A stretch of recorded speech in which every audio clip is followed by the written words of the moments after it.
जिस रात हमने हमारे बेटे विक्रांत को खोया था, उसी रात ये भी मुझे छोड़ के चली गई। ये नाम दुनिया में सबसे ज्यादा विक्रांत से प्यार करती थी।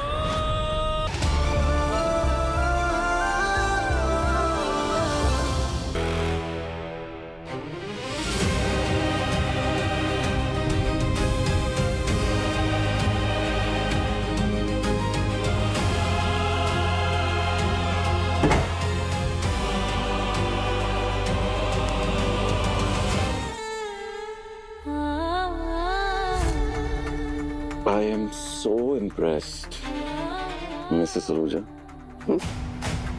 शिकार को खुद जाल तक ले आई हो तुम। और अब धैर्य कुमार अपना राज छुपाने के लिए अंकित और मान्यता को खुद हमारे परिवार से दूर रखेगा, और दूसरी तरफ अपना सच सामने ना आने देने के लिए जो भी चाल चलेगा उससे वो बेनकाब ही होने वाला है।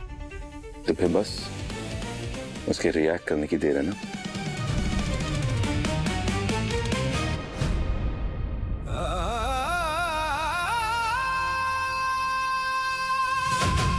मॉम के खून का और इस परिवार के हर एक दर्द का इंसाफ होगा।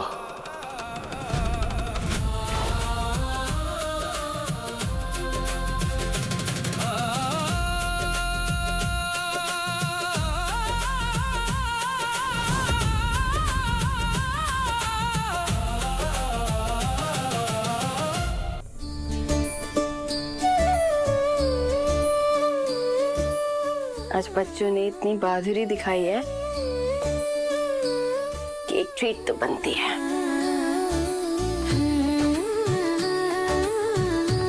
मैम, हाँ? कोई हेल्प चाहिए आपको? फ्रिज में पाइनएप्पल रखा है, वो निकाला। जी।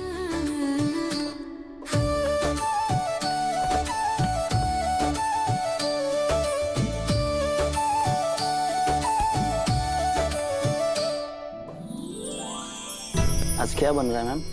पाइनएप्पल शीरा। और आज का पाइनएप्पल शीरा बहुत खास होने वाला है। वो कैसे?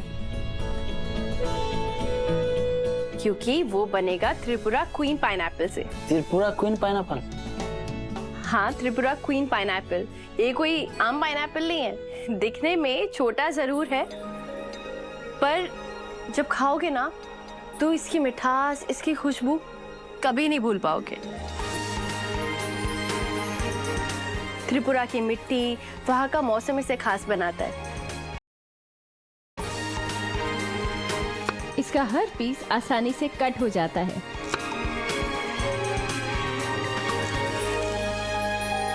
इसमें रेशे भी कितने कम है,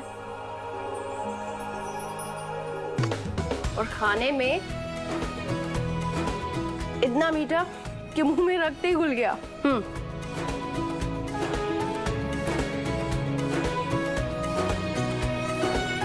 वाह मैम, इतना टेस्टी पाइनएप्पल मैंने आज तक नहीं खाया था। एकदम अलग स्वाद है। तभी तो इसे जीआई टैग मिला है। GI tag? हाँ, जीआई टैग मतलब geographical indication. Geographical indication tag मतलब कोई प्रोडक्ट कहाँ का है, उसकी पहचान, उसकी क्वालिटीज, वो सब ना वहाँ की देन होती है। अब बच्चों को पाइनएप्पल शीरा में फ्रेश पाइनएप्पल का न्यूट्रिशन भी मिलेगा। वैसे मैम, ये जीआई टैग आपकी इस शीरा को भी मिलना चाहिए, खास मन्नत मैम के किचन से जो आ रहा है।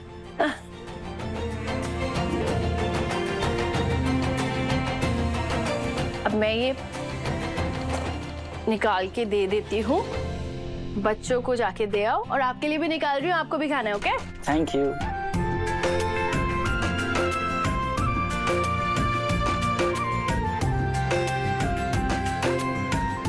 ये दे आओ बच्चों को और सबको, और ये आपके लिए निकाल के रखा है, याद से खा लेना।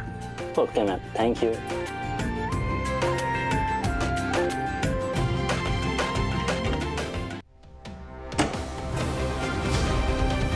प्रेस के कपड़े लाइए आप। आप क्यों लेकर आई? वो दीपक को कह देती हैं आप। दीपक सो गया है और मैं ले आई तो क्या हो गया? आप कितना कुछ करते हैं मेरे लिए, धुआ के लिए, इतना भी नहीं कर सकती क्या? नहीं कोई बात, थैंक यू। विक्रांत की याददाश्त वापस लाने के लिए कुछ करना होगा हमें। बस ये आखिरी है, प्लीज। मैंने कहा था ना आपसे, मैं सोचता हूँ कुछ उसके बारे में। वो अब तो दिन भी थोड़े से कम रह गए ना, 7 दिन में से 1 दिन चला गया, 6 दिन रह गए हैं। एग्जैक्टली। कुछ स्ट्रॉन्ग, कुछ इंटेंस सोचना पड़ेगा ना, कुछ जो बिल्कुल सही हो। मैं सोचता हूँ कुछ बताता हूँ आपको, है ना? अरे हर बार मैं इसे रखती हूँ, इसमें क्या हो गया? नहीं मैं माना जी। हाँ।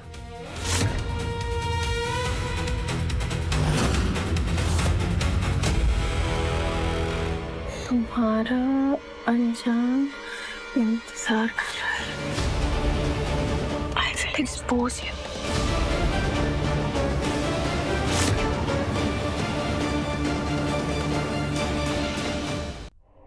क्या क्या अंजाम इंतजार, क्या एक्सपोज? मुझे नहीं मालूम।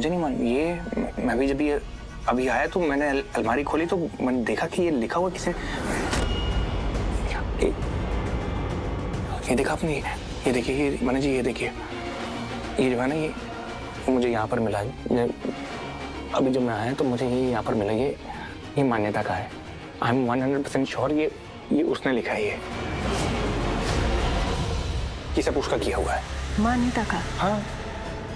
मान्यता आपको धमकी क्यों देगी? I will expose you. क्या? माना जी, मुझे कैसे पता हो सकता है? आप समझ नहीं रही। आप, वो लोग तो कुछ भी करते हैं। वो लोग तो लोग ही ऐसे ना, वो धोखाधड़ी भरी पड़ी है उन लोगों में। कैसे लोग हैं वो लोग? आपको तो मालूम है कैसे, कितना झूठ बोला है उन्होंने। तो मतलब मुझे नहीं मालूम कि वो ऐसा क्यों कर रहे हैं। और आप एक बात बताइए कि उन्होंने विक्रांत के साथ भी तो उसको भी जैसे कोई मनगढ़ंत कहानी सुनाई होगी ना, जिसके कारण वो ऐसा हो गया। अब वो यहाँ पर आ गया, उसको मैनिपुलेट कर नहीं सकते, इसलिए वो लोग मुझे मैनिपुलेट कर रहे हैं। अब पता नहीं झूठी मूठी कहानियां सुनाएंगे आपको हमारा घर तोड़ने के लिए। तुम्हारे चेहरे पे ये डर सूट कर रहा है धैर्य कुमार। अब इसी डर का फायदा उठा के मैं तुम्हारा पर्दाफाश करूंगी। सही कह रहे हैं आप। राजवंश परिवार बहुत खतरनाक है, पर आपको ही क्यों टारगेट करेंगे और एक्सपोज यू? कौन सा सीक्रेट है जो सबके सामने ले आएंगे आपका? माना जी, मैं आपसे वही तो कह रहा हूँ। मुझे कुछ नहीं पता। ये तो it's a surprise to me too. मैं क्या सीक्रेट रखूंगा माना जी? मुझे नहीं मालूम। आप इतने साल हम लोग साथ में रहे, आपको कभी लगा कि मैंने कोई सीक्रेट रखा है आपसे या किसी से भी? माना जी, मेरी तो लाइफ पूरी खुली किताब है आप लोगों के सामने। मैं क्या सीक्रेट रखूंगा? मतलब मेरे लिए क्यों धमकी लगेगी? मुझे लगता है कि वो उसको लगा होगा कि ये आपका कमरा है और उसने आके ये धमकी आपके लिए लिख दी। ये आपके लिए धमकी। क्या? हाँ, मेरे लिए? मेरी कौन सी बात है जो मैं छुपा रही हूँ सबसे? मेरा कौन सा राज है? मैंने कौन सा किसी का खून किया है? मन्ना जी, मेरा भी कौन सा राज है? मैंने किसका खून किया है?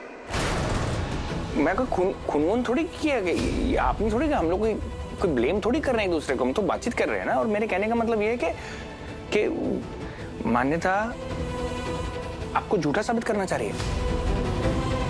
बहुत सिंपल सी बात है कि उसको मालूम है, वो ये तो एक्सेप्ट करेगी नहीं ना कि अभिमन्यु ही विक्रांत है, करेक्ट? इसलिए वो आपको झूठा साबित करना चाहती है, ताकि आपको झूठा साबित करके वो विक्रांत को हासिल कर सके। You understanding? सही कह रहे हैं आप। राजवंश परिवार बहुत खतरनाक है। हमें इन्हें ना अपने परिवार से दूर रखना होगा। हाँ।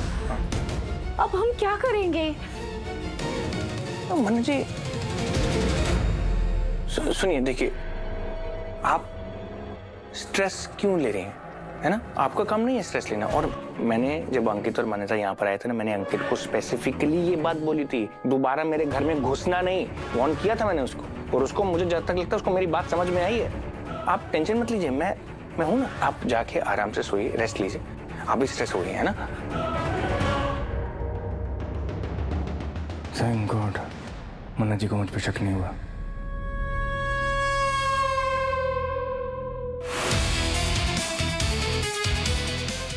धैर्य कुमार, मेरे परिवार ने तुम्हारी वजह से बहुत कुछ सहा है। अब तुम्हारी बारी है। आज तुम्हारी आंखों में डर देख के दिल को बहुत सुकून मिल रहा है।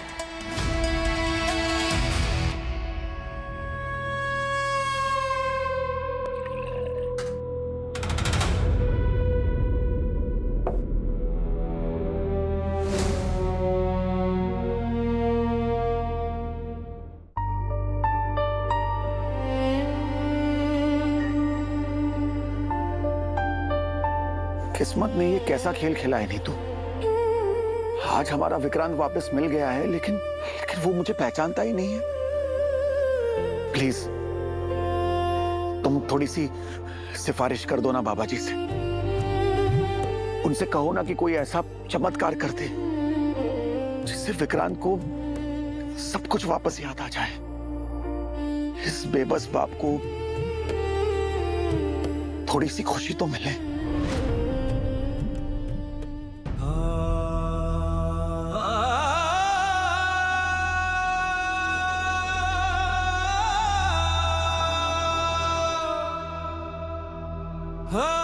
विक्रांत,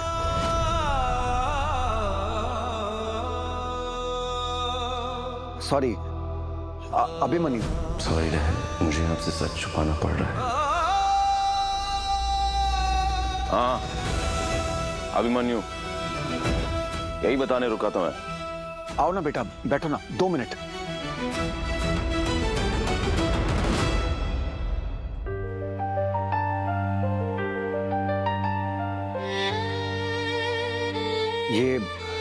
ये नीतू है, मेरी पत्नी। जिस रात हमने हमारे बेटे विक्रांत को खोया था, उसी रात ये भी मुझे छोड़ के चली गई। ये नाम दुनिया में सबसे ज्यादा विक्रांत से प्यार करती थी। इतना कि इसने बहुत सारी गलतियां भी की, लेकिन उन गलतियों का एक ही मकसद था, विक्रांत की भलाई। ये विक्रांत के लिए जीती थी और उसके साथ ही वो।